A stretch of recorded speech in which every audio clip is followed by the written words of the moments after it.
What kind of lunatic rents out someone else's driveway to criminals and thinks they'll get away with it? That's exactly what I wondered when I pulled into my own driveway, dead tired from an overnight shift, only to find a stranger lounging there like he owned the place. He was sprawled in a folding chair, a beat-up van parked beside him, while viewing at me like I was crashing his vacation spot. "Hey, got the Wi-Fi password?" he shouted, as if my house was a Starbucks. I froze, my sheriff's uniform pants still on, my shirt slung over my arm, and stared at this guy like he'd lost his mind. A rusty Camaro sat next to the van, blasting music, its trunk popped open to reveal what looked like car parts. I stepped out of my truck, my voice low but sharp. "Who the hell are you, and why are you in my driveway?" His answer hit me like a brick. "The HOA rented me this spot for the week. Paid for it on Zelle." Right then, I knew someone had started a war they couldn't win. That someone was Karen, the HOA's self-crowned queen, who had no idea she just turned my driveway into a playground for felons right under the nose of the county sheriff. I hadn't even caught my breath when my wife, Emily, stormed out, her face red with rage. She'd been blowing up my phone during my drive home, but I was stuck in a debrief and couldn't answer. She pointed at the two strangers treating our front yard like a cheap motel. One was typing on a laptop propped on our trash can. The other had plugged a charger into our outdoor outlet, siphoning our electricity like it was free. I marched over, my phone recording, and demanded answers. "Karen set it up," the laptop guy said, shrugging. "It's a community spot she's leasing to fund the HOA. Calls it the driveway sharing program. Pretty smart, huh?" I was speechless. My garage cameras showed these guys had rolled in at 6 a.m., one even jiggling our front door handle, thinking we weren't home. This wasn't just bold, it was trespassing, plain and simple. Worse, I recognized the laptop guy's face from a county watch list for illegal auto parts sales. Karen didn't know, and nobody in this quiet cul-de-sac knew, that I, Jake, wasn't just the guy who kept his lawn pristine. I was the county sheriff, recently moved to a calmer district but still running covert ops. I kept my job quiet to dodge neighbor drama, but Karen had dragged me into her fantasy world of fake leases and made-up rules, renting my property to criminals. I needed EVY Denke before I moved on her. Inside, I booted up my encrypted laptop and ran the plates on their vehicles. The van was clean, but the Camaro's registration was suspended, tied to a chop shop bust in the next county. I called a buddy on the task force, cross-checked the Zelle receipt the renter showed me, and confirmed this guy was part of a catalytic converter theft ring. Karen wasn't just pulling a scam, she was enabling felons under the HOA's name. I poured a coffee, sat at the kitchen table, and let out a grim laugh. Emily, still fuming, asked what was so funny. "Nothing," I said. "Just realized I've got enough to raid my own driveway." But first, I wanted Karen's excuse. I grabbed my badge from a drawer and headed to the HOA clubhouse, a fancy name for a beige shed. Karen was outside, sunglasses low, acting like she was guarding a palace. "Can I help you?" she snapped. "We're in a board meeting." I calmly explained the strangers in my driveway. She didn't blink. "Yes, I arranged that. They signed a community parking lease. You weren't using the space, and we needed funds for the pool." She waved a stack of messy papers, unsigned and unstamped. "You leased my driveway for cash?" I repeated, my voice steady. "It's not just yours," she smirked. "Per HOA Policy 13C, underused spaces can be reassigned." I swallowed a laugh and nodded. "Fine. Send me the list of leased driveways, payment logs, and that policy." Her smirk faltered. "It's not digitized yet," she mumbled. "I'll get back to you." She wouldn't. Back home, I filed an internal complaint through the sheriff's office, keeping it quiet to avoid tipping her off. This wasn't just about my driveway anymore. Karen was running a racket, collecting cash, forging policies, and hiding behind her HOA crown. That night, the renters vanished, probably spooked by a patrol car I'd asked a friend to park nearby. I watched from the window, plotting my next step. Karen had no clue she'd picked a fight with the one neighbor who could bury her.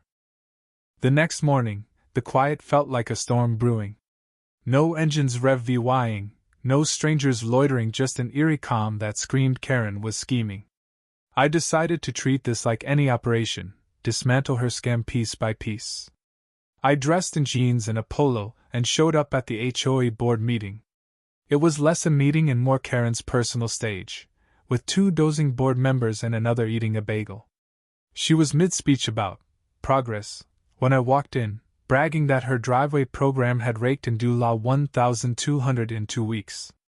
The room murmured approval. I raised my hand. She ignored me. I raised it again, smiling tightly. She nodded. I stood and asked who approved the program, where the signed resolution was, and which owners consented. Her smile froze.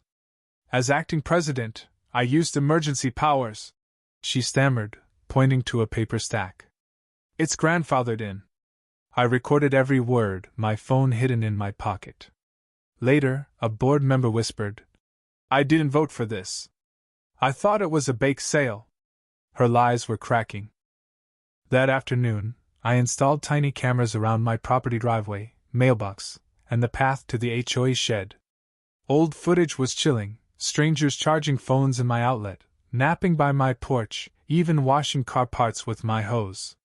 One car had mismatched plates flagged in a stolen vehicle report.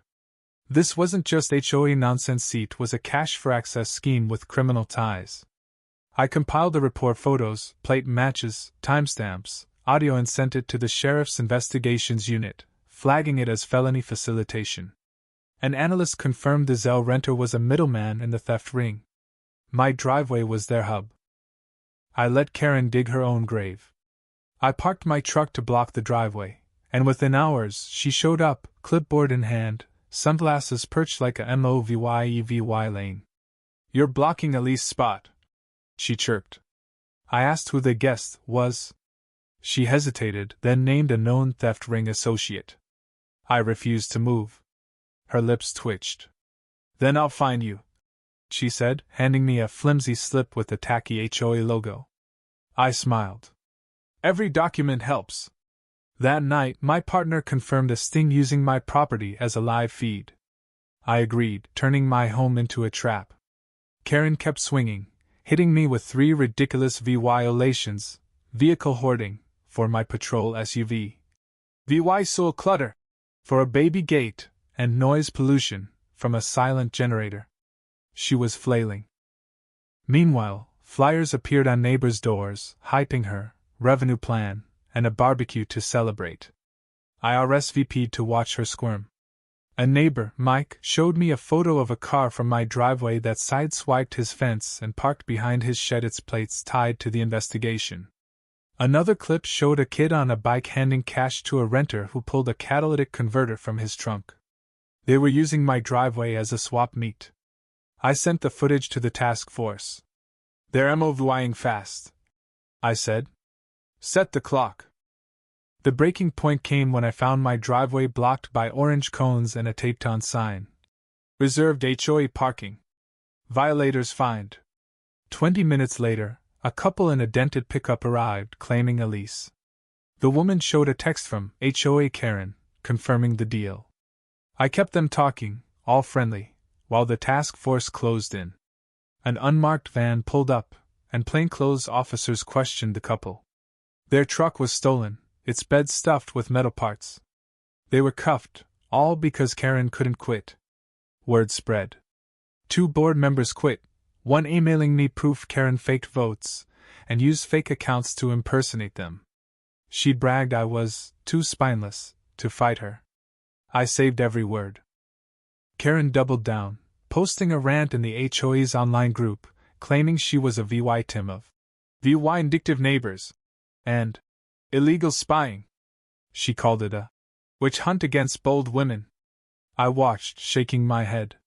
This wasn't boldness, it was madness. The sting was set for 4 a.m., when the neighborhood slept. Surveillance vans parked discreetly, cruisers waited nearby, and my house fed live data to the task force.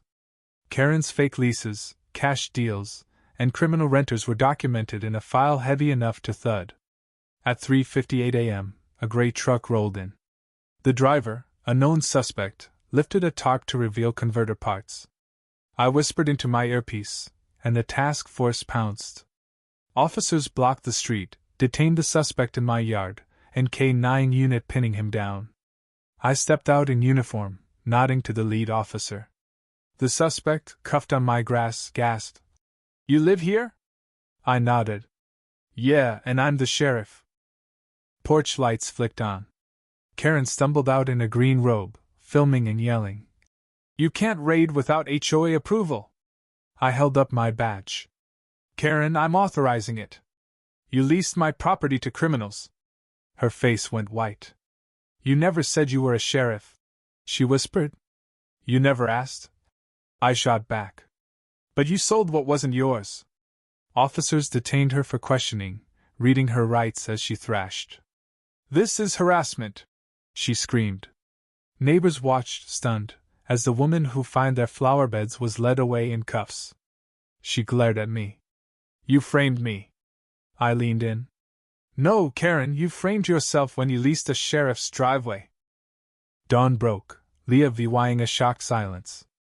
Neighbors brought coffee, apologies, and stories of Karen's reign, threats to tow a disabled vet's van, fines for kids' sidewalk chalk.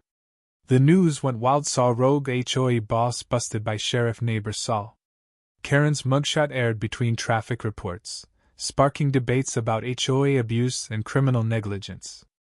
Some called her a misguided dreamer, others, a greedy fraud. I went back to work, filing reports and testifying, but the real win was my driveway. I painted a sheriff's star where her sign once stood, with a plaque, "Saw private property. No leases. Ever." Saw neighbors took selfies, joking about Karen-free zones. The HOA folded. Residents replaced it with a volunteer group. No fines, just potlucks and open chats. I hosted a fundraiser on my driveway for a youth law program Karen had scoffed at, auctioning a parking pass with her fake fine as a gag. A former board member won, while VYing it like a prize. My driveway became a legend, quiet and ours. Emily planted roses. Our daughter drew chalk art without fear. Months later, at a restaurant valet stand, I saw Karen, now parking cars, holding our keys with a look of panic. I took them, smiled, and drove off. She'd gone from leasing driveways to fetching cars. Full circle. The lesson stuck: never let your ego sign deals your clipboard can't cover.